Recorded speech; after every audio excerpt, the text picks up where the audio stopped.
नमस्ते जी। Holistic wellbeing channel में आपका बहुत बहुत स्वागत है। लोगों के मन जीतने की कला। नियम नंबर 1, ऐसा न करने वाले लोग अपने दुश्मनों की संख्या बढ़ाते हैं। सितंबर 2004 में नडियाद के टाउन हॉल में लेखक अपने सेमिनार में मन की अगाध शक्तियों के बारे में प्रवचन दे रहा था। हमें असंभव लगने वाले कुछ कार्य अचेतन मन की शक्ति से कैसे संभव बनते हैं, इस बात को कुछ दृष्टांतों के साथ समझा रहा था। इतने में श्रोताओं में से एक महाशय खड़े होकर उनकी बात का विरोध करने लगे। लेखक ने उन्हें शांत करने की कोशिश की, लेकिन उनका विरोध बढ़ता गया। वो कहने लगे कि आप जैसा कह रहे हैं वैसा कुछ भी नहीं होता। आप ऐसी बातों से लोगों को बेवकूफ़ बना रहे हैं, उन्हें बहका रहे हैं, लोगों में अंधश्रद्धा फैला रहे हैं। लेखक ने उनसे कहा, देखिए महाशय, आप कह रहे हैं कि मैं अंधश्रद्धा फैला रहा हूँ। ठीक है, आप अपनी जगह सही हो सकते हैं, लेकिन इस ऑडिटोरियम में आपके अलावा 500 लोग और भी बैठे हैं, वो शायद ऐसा न मानते हों। चलिए हम उन्हीं से पूछ लेते हैं। ऐसा कहकर लेखक ने श्रोताओं से पूछा कि आप में से कितने लोगों को लगता है कि मैं अंधश्रद्धा फैला रहा हूँ। जवाब में एक भी श्रोता ने अपना हाथ ऊपर नहीं उठाया। वो महाशय चारों ओर देखने लगे। उन्होंने देखा कि उनकी बात से कोई सहमत नहीं है। मैंने उनसे कहा, आपकी जिस बात से लोग सहमत नहीं हैं, उस बात के लिए आप उन 500 लोगों का कीमती वक्त बिगाड़ रहे हैं जो मेरी बात से सहमत हैं। मुझे तो कोई समस्या नहीं, लेकिन आप ज़्यादा बहस करके उनका ज़्यादा वक्त बिगाड़ेंगे तो वो ही लोग आपको बाहर जाने के लिए मजबूर करेंगे। इसलिए शांति से बैठ जाइए। मेरी बात सुनकर वो महाशय बैठ गए और कार्यक्रम के आखिर तक शांति से बैठे रहे। इस घटना में सचमुच क्या हुआ? उस महाशय ने गलत तरीके से लेखक का विरोध किया। अगर चाहता तो लेखक भी उनका ज़बरदस्त विरोध कर सकता था, उनसे भी ज़्यादा गुस्सा कर सकता था, लेकिन उन्होंने ऐसा कुछ नहीं किया क्योंकि वे उनका सहयोग चाहते थे। मान लीजिए कि लेखक ने उन्हें गलत साबित किया होता तो बात करने का उनका तरीका बिल्कुल गलत और असहनीय था। इस पर लेखक ने उन्हें गलत कहा होता तो वो और ज़्यादा विरोध करते हुए अपने आप को सही साबित करने के लिए आक्रामक रुख अपनाते। उनकी वजह से दूसरे श्रोताओं को विक्षेप होता। वो महाशय गलत थे, पर फिर भी लेखक ने उन्हें गलत कहे बिना ही चुप कर दिया। वो शांत होकर बैठ गए। समझदारी इसी में है कि कभी भी किसी को गलत साबित न करें या उन्हें गलत न कहें। जो सही और सच्चा है उसे तो गलत कह ही नहीं सकते, लेकिन गलत को भी गलत मत कहिए। गलत को गलत कहने से आज तक किसी समस्या का समाधान नहीं हुआ, बल्कि समस्या ज़्यादा बढ़ी है। जब हम किसी को गलत कहते हैं तब उसके सम्मान को ठेस पहुंचती है और वो हमारा ज़्यादा से ज़्यादा प्रतिकार करने के लिए तैयार हो जाता है। आपके साथ भी ऐसा हुआ ही होगा। याद करिए कि आप जब किसी को उसकी गैर जिम्मेदार हरकत के लिए या उसकी किसी गलत बात के लिए उसे गलत साबित करते हैं तब क्या होता है? दोस्तों, सच तो यह है कि हम जिस बात को सही मानते हैं उसे ही कुछ वक्त के बाद गलत, और जिसे हम गलत मानते हैं उसे कुछ वक्त के बाद सही मानने लगते हैं। वक्त बीतने पर उस आदमी को भी सही गलत का पता चलेगा ही। क्या हमने सबको सही या सच क्या है यह समझाने का ठेका ले रखा है? ज्ञान का भंडार माने जाने वाले सोक्रेट्स ने भी अपने शिष्यों से कहा था कि मैं बस इतना जानता हूँ कि मैं कुछ नहीं जानता। क्या हम सोक्रेट्स से भी ज़्यादा ज्ञानी हैं? अगर नहीं हैं तो हमें दूसरों को गलत कहना छोड़ देना चाहिए। आप सबने जब भी मैट फिल्म देखी होगी, उस फिल्म में शाहिद कपूर जब वापस आकर अपनी कंपनी का चार्ज संभालता है तब अपने स्टाफ के सामने बहुत अच्छा और असरदार प्रवचन देता है।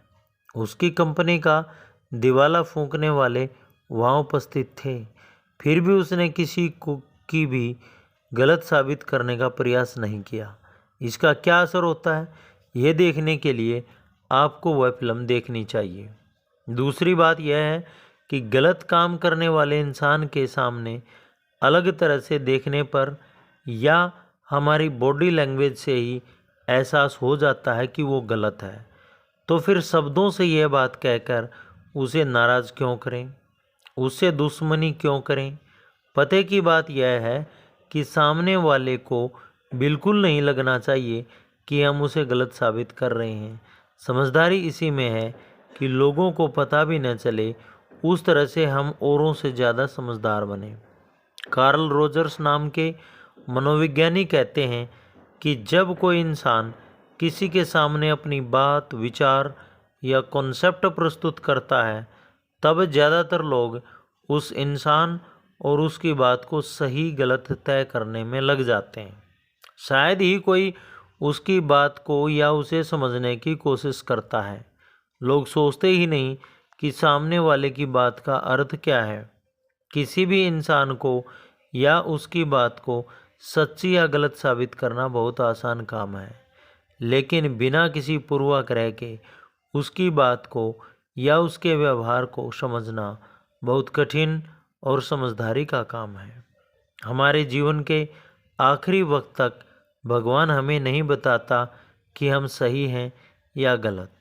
क्या हम भगवान से भी ज़्यादा समझदार हैं कि लोगों को उसी वक्त सही और गलत साबित करने निकल पड़े? जब हम किसी इंसान की बात या उसके विचार को गलत कहते हैं, तब उसे ऐसा लगता है कि हम उसे गलत कह रहे हैं, तो उस बात को व्यक्तिगत रूप में ले लेता है। दुनिया का कोई भी इंसान अपने आप को गलत नहीं मानता। वो अपने आप को सही और सच्चा साबित करने के लिए दलीलें करने लगता है, गुस्सा भी हो जाता है और झूठ भी बोलने लगता है। उसके विचार, उसकी सोच उसे मुबारक, लेकिन उसे गलत मत कहिए। अपने आसपास के श्रेष्ठ गुणों वाले लोगों से लेकर महात्मा गांधी तक देख लीजिए, सभी ने इस सिद्धांत को अपने जीवन में अपनाया था और उसका अमल भी किया था। गांधी जी के आसपास उनकी विचारधारा से बिल्कुल विपरीत विचारधारा के लोग भी थे, लेकिन गांधी जी ने कभी उन्हें गलत नहीं कहा। उल्टा गांधी ने तो कहा है कि वक्त बीतने पर मेरी सोच भी बदलती रहती है, इसलिए मैंने जो सबसे आखिर में कहा हो उसे ही सच्चा मानना। बात बिल्कुल सही है। वक्त बीतने पर हमारी समझदारी में बदलाव आता है और फिर हमारी सोच में भी बदलाव आता है। दूसरे लोगों के बारे में भी यही बात लागू होती है, तो फिर हम गलत कैसे कह सकते हैं? हमारी सोच और धारणाएं अपने आप बदलती रहती हैं, लेकिन अगर कोई दूसरा इंसान हमारी सोच को बदलने की कोशिश करता है या हमें गलत कहता है, तो हमें कितना दुख होता है। अगर हम ऐसा एहसास होता है तो क्या दूसरों को नहीं होता होगा? एक सत्य आज से जान लें कि इंसान जिसमें यकीन करता है उसी को ही वह सच मानता है। क्या आपने कभी इस बात पर ध्यान दिया कि हम चाहे कितने ही सफल क्यों न हो जाएं, लेकिन ज़िंदगी में हमने 50% से ज़्यादा निर्णय गलत लिए होते हैं। अगर आप इसी वक्त याद करोगे कि मैंने कौन से निर्णय गलत लिए हैं, तो उनकी संख्या देखकर आप खुद हैरान रह जाएंगे। अगर हमारे ही निर्णय सही साबित न होते हों, तब दूसरों को गलत कहने का क्या हक है हमें? हाँ, अगर आप सामने वाले व्यक्ति से सहयोग नहीं चाहते हो तो बात कुछ और है। हमारे ट्रेनिंग प्रोग्राम में ट्रेनर बनने आने वाले लोगों को हम सूचित करते हैं कि हम मन का जो विज्ञान यहाँ सिखाते हैं उससे सभी लोग सहमत हों, यह ज़रूरी नहीं है। हमारा काम केवल अपने सिद्धांतों का पालन करना होना चाहिए, दूसरों को गलत साबित करना नहीं। हर इंसान को अपनी मान्यताएं रखने का पूरा अधिकार है। हम उसे गलत नहीं कह सकते, फिर चाहे वो हमारा दोस्त हो, परिजन हो या कोई ग्राहक। अगर आप किसी को भी गलत न कहने का निर्णय करेंगे तो आप खुद समझ जाएंगे कि उसे गलत न कहकर भी उससे कैसे सहयोग पा सकते हैं। किसी को गलत न ठहराने का मतलब यह नहीं कि वो अगर कुछ गलत कहे तो भी उसे सही मान लें। तो एक स्वाभाविक प्रश्न यह होता है कि अगर सामने वाले इंसान की बोलचाल या व्यवहार गलत हो तब हमें क्या करना चाहिए। मन में उठने वाले इस प्रश्न का उत्तर हर परिस्थिति में भिन्न हो सकता है। परिस्थिति के अनुसार भिन्न भिन्न कदम उठाने चाहिए। किसी को गलत न ठहराएं। इस नियम के कारण किसी को गलत ठहराने की आदत छूट जाती है। जब तक ये आदत रहेगी तब तक हमारी सारी ऊर्जा किसी को गलत ठहराने में ही व्यय हो जाएगी। लेकिन जैसे ही ये आदत छूटती है कि तुरंत ही हमारा दिमाग उस वक्त उस परिस्थिति से मार्ग निकालने के प्रयास में लग जाता है। उस वक्त वही बुद्धि हमें मार्ग दिखाती है, क्योंकि अब बुद्धि किसी को गलत साबित करने की आदत से मुक्त हो गई है। अब वह जो रास्ता दिखाएगी वो ज़्यादा सृजनात्मक और प्रभावी होगा। उसमें संघर्ष या टकराव नहीं होगा। आप जब इस सिद्धांत का व्यवहार में उपयोग करेंगे तब पता चलेगा कि वो कितना प्रभावी और असरदार है। मैंने अपने जीवन में कई बार इस सिद्धांत का उपयोग किया और उसके कारण ही मैंने सोचा भी न हो वैसे परिणाम मुझे मिले। अपनी बात को सही ठहराने की जिद में हम सामने वाले को गलत ठहराते रहते हैं, जिससे हम उसका सहयोग भी गंवा देते हैं। किसी बात को साबित करना कोई बड़ी बात नहीं है, लेकिन हकीकत को ढूंढना होता है। विज्ञानी भी तो यही करते हैं। 40 साल पहले तक मैं छोटे छोटे अन्यायों के सामने ज़बरदस्त आक्रामक व्यवहार अपनाता था, लड़ने के लिए तैयार हो जाता था। कोई जरा सी गलत बात करे तो उसे गलत साबित करके ही दम लेता था। इस तरह मैं सालों तक अपने आप को सही साबित करता रहा, लेकिन मुझे लोगों का सहयोग कभी नहीं मिला। गलत को गलत न कहने से भविष्य में उसकी समझदारी में बदलाव आने का दरवाज़ा खुला रहता है। अगर उसे गलत कहते हैं तो वो दरवाज़ा हम बंद कर देते हैं। इसलिए किसी को गलत साबित करने की कोशिश न करें। आइए हम इस नियम का उपयोग करें। धन्यवाद।